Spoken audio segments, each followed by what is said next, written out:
There is a piece of music so intensely beautiful, people say the composer deserves heaven just for writing it. This piece brings a smile to people who don't even like classical music. It makes apathetic high schoolers excited to pick up their violins. It makes people feel patriotic for a country they're not even from. This piece makes little kids excited to listen to classical music. The piece is Gustav Holst's The Planet Suite. No, wait, I'm sorry. It's the fourth movement of the Planet Suite, Jupiter. No, wait. It's a small snippet from the fourth movement of the Planet Suite. Take a listen.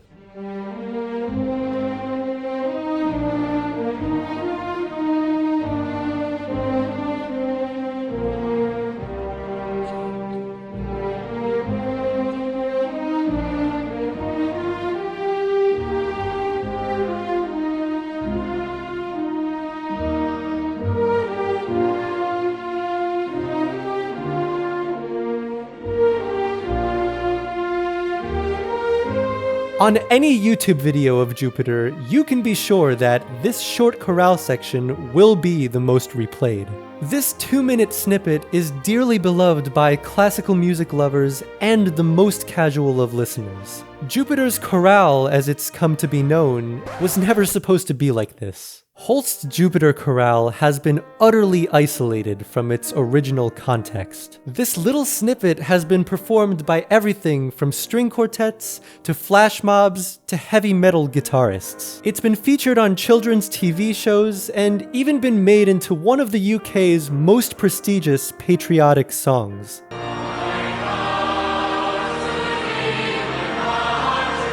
In many cases, this one little section has been made to represent the whole Jupiter movement, or even the entire Planet Suite altogether. And Gustav Holst hated this. Holst never intended for this 2-minute chorale to be so utterly stripped from its original context. Holst, although proud to be British, was reportedly fed up with British jingoism, which given what Britain was up to during his lifetime, is quite understandable. By the end of his life, Holst grew to resent his own piece, and especially how it was being used. This 2-minute chorale was not composed with grandeur or British imperialism in mind. It was only ever meant to be a small, cheerful segment of a much larger movement, a nod to the Roman god of jollity.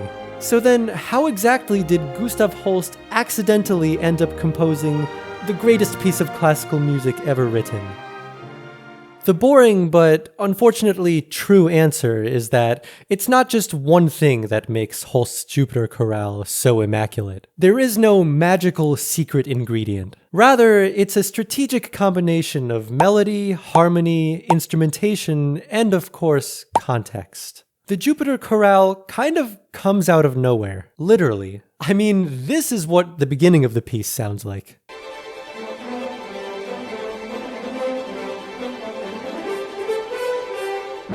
It's fast, it's punchy, it's dynamic, but then all of a sudden it just stops. The chorale then swoops in completely unexpectedly, like a warm blanket in a snowstorm. The chorale seemingly has nothing to do with the rest of the piece. It's much slower, is in a completely different key, and uses none of the same motifs, which, by the way, Holst had plenty to choose from. In a way, the chorale really is shoehorned in there. Instead of building off of the rest of the piece, it uses its own sweet, luxurious melody.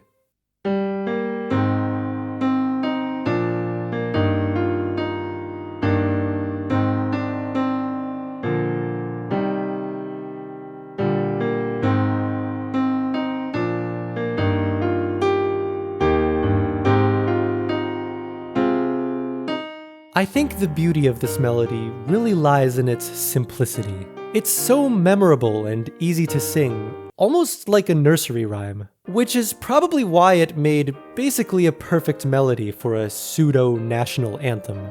There are very few dissonant notes and not a single blue note. Almost every note of this melody is a consonant chord tone, with just a few little passing or neighboring tones here and there. But I think what makes this melody so grand is just how many times the tonic E-flat arpeggio is outlined.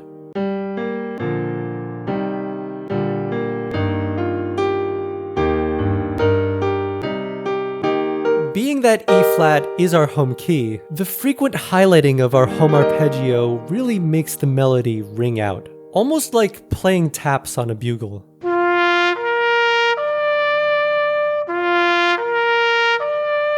Easily the most brilliant E-flat arpeggiation comes during this part of the melody. The most natural thing to do in this descending sequence would be to keep the downscaling consistent like this.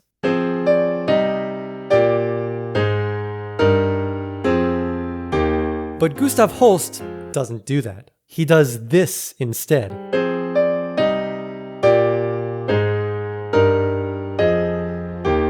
I mean, come on. Is that beautiful or what? I think it's the unexpectedness of it, combined with the resonance of that tonic E-flat arpeggio that really sells it. But what's really special about this melody is how it feels like it can just go on forever. You can loop it basically indefinitely. The way Holst wrote it, there's really no natural starting point or ending point. Like I said earlier, the melody pretty much just comes out of nowhere. There is one part of the melody that feels like it could be a good natural ending point.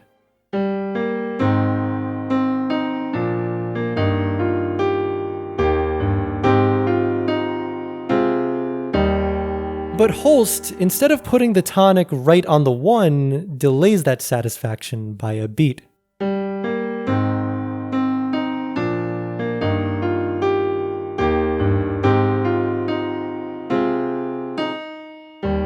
This is pretty clever, as it keeps giving the tune a feeling of forward momentum. And because the melody doesn't have any good spot to end, Holst ends it on this rather random, unsatisfying, tense, dominant chord.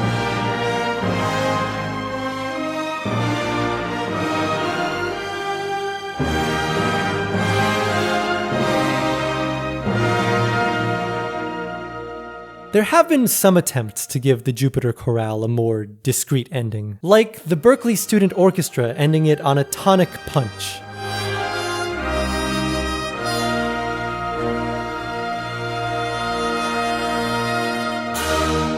But I think this sounds kind of wrong, because it misunderstands Jupiter's harmony. Holst's chorale from Jupiter is just an absolute masterclass in 4-part voice leading. Yes, believe it or not, the dozens of orchestral instruments playing together really can be boiled down to just 4 simple voices. This is an extremely old-school technique originating in medieval Europe. By the late Romantic era, aka the 1900s, orchestral composers weren't doing much of this anymore. The Romantic era was all about expression and emotion, and having only 4 voices was seen as a bit limiting, especially when you have an entire freaking orchestra at your disposal. But Gustav Holst proved everyone completely wrong. He really was able to exemplify the beauty in simplicity. Jupiter's chorale contains only the simplest of triads and tetrads. No spicy jazz extensions, which, by the way, late Romantic composers didn't exactly shy away from. Every single melodic tone in Jupiter's chorale fits cleanly inside its respective chord, with the spiciest chord being just a major 7. The chorale contains all the major tropes of traditional voice leading. It's got stepwise motion, octaves, parallel ninths. It even follows all the traditional rules of 4-part voice leading, except for one. Many of the notes fall well below singable range for their respective singers. Of course, this could easily be fixed by just bumping up the key a few steps. Which brings us to instrumentation. Of all keys, why did Gustav Holst choose E-flat for his chorale? Not only does this put the piece out of singable range, but it's also a rather awkward key for string instruments. Well, strangely enough, it's actually because of the strings. The first half of the chorale features the violins, violas, and cellos leading in unison, in the same octave, no less.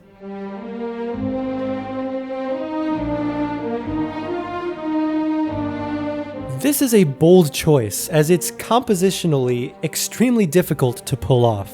The only way to make it work is if the cello line is exceptionally high and the violin line is exceptionally low, which, surprise surprise, is exactly what we see in Jupiter.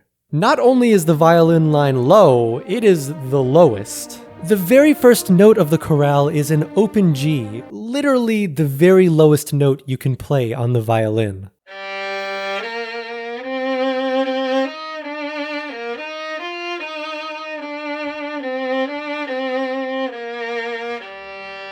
Not only does this allow them to play in unison with the cellos, but having the piece begin with that low open string just adds an extra layer of richness. But as the chorale goes on, it goes from rich to grandiose, as Holst slowly adds in instruments one by one. First it's the French horns, with a few reeds giving a soft accompaniment. Then it's the clarinets and a single trumpet joining in on the melody. By bar 25, we've got flutes, oboes, English horn, and timpani joining in on the action.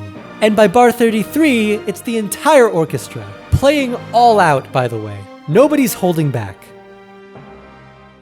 This is going to be a more controversial opinion of mine, but the Romantic Orchestra is the single thing that puts this piece over the top. As gorgeous as the melody and the harmony are by themselves, this piece has to be played by a full orchestra. It's the superb strings, the warm woodwinds, the bold brass, the towering timpani that elevates Jupiter to the stars. I mean, think about it. Did my cute little piano arrangement bring you to tears? I mean, maybe, but I doubt it. The orchestra is what makes this piece work. Which brings us to the elephant in the room. I vow to thee, my country. Listen, this is just my personal opinion, but to me, this piece does not belong in a choir. I mean, to be honest, it sounds fine.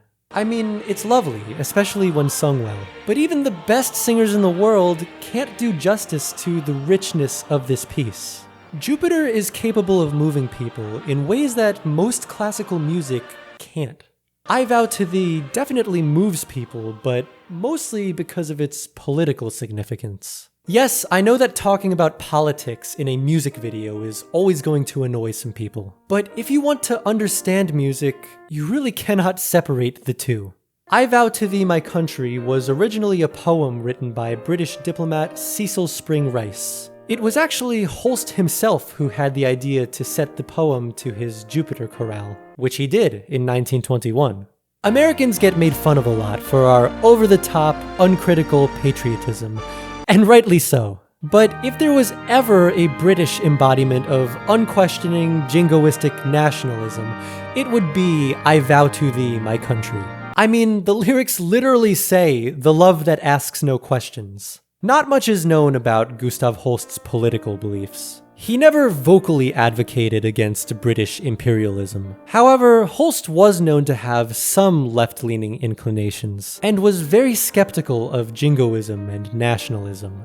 Later in life, Holst famously expressed regret at creating his famous hymn because of how it was being used. And believe it or not, that's not the only way Holst believed his music was being misused. Apart from the chorale, the rest of Jupiter is a very cheery, upbeat tune, and it famously ends on a big old orchestra hit.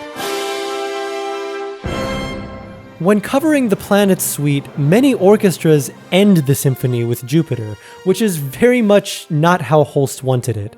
I used to be mad at Holst for throwing this gorgeous melody seemingly randomly into the middle of this completely unrelated piece. I thought, why didn't he make this chorale its own entire movement? I mean, I could listen to it for hours. Why didn't Holst himself take it, develop it, and make his chorale into something bigger? But as I got older, I came to realize it's sort of perfect how it is. The fact that it's so short is part of what makes it so special.